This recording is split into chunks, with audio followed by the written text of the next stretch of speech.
Getting out, doing some walking here. Here's a story for all you. Talked about that nursing home my brother Mark was at.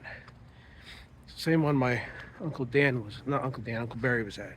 Same one. His place is bad. And see, it's a little complex. Now, Mark was here twice. That was the first time I talked about it. When he got gangrene in his leg and was dying, they put him in here. His room is clear down at this end, so to walk the whole length of it. Now, it's one of the last places he lived. Showing you just how bad it is how we treat our veterans and our senior citizens.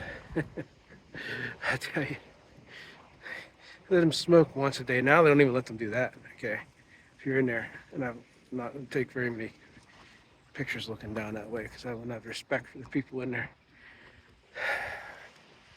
Can happen to any one of us. But he was down there and he said to me, "Hey, go to my apartment," because he had till the end of the month to clean it out. I was trying to get him to want to live.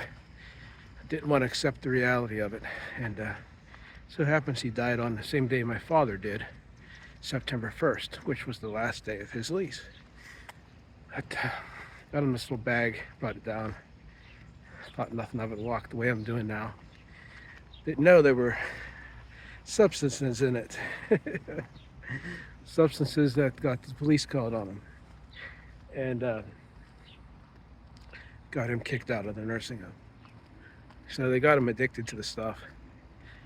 Then they call it a crime when he is addicted to it. But the green stuff I didn't mind him having. We let him sit out there right at the end there, smoke a cigarette. So they would. This is one of my walks I take. You can walk from here towards the entrance to the gorge, along the Loyal Hannah to go fishing if you wish. If you don't want to, you don't have to. I wanted to show you guys this place. I talk about it, and it's one of the last places my brother was at before he died. After that, they got pissed off at him, and they moved Mark to Aspinwall, Pittsburgh, Veterans Hospital, and he didn't last very long there. He's surrounded by all these really nice houses, and right there is where we send our veterans to die.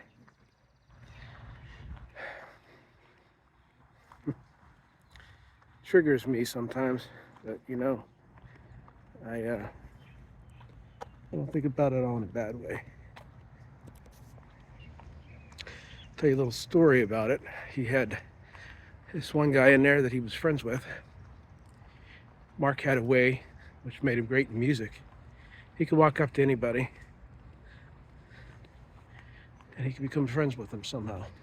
Just had a way of doing it. Never understood that too much, but that's what he did. And when Mark, a minute here.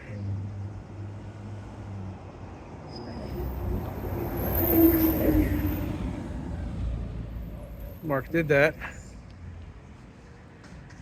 He made friends with this gentleman that was in there. Couldn't talk, was disabled. Ran into traffic. So he said, "Hey, can you bring in some, what they were, lollipops or something for the guy, a certain kind he liked." I brought them in. This guy, he couldn't talk, but he was more excited than anything you've ever seen because nobody brought him in anything. Mark said to me, "I want you to remember something." He says, all these people looked out the window at the house, and he kept waving at this. He thought it was a little girl. Here it was a cardboard cutout, and I said, "That's not a real person, Mark." So I wondered why she was standing so still. And he said, people have all these big houses and stuff. And he says, it's great and all. He says, but the most important thing is what you can do for another person when they have nothing. Something as simple as a glass of water, Coca-Cola, Pepsi, beer, pack of cigarettes, I think lollipops, whatever. Really, really wise.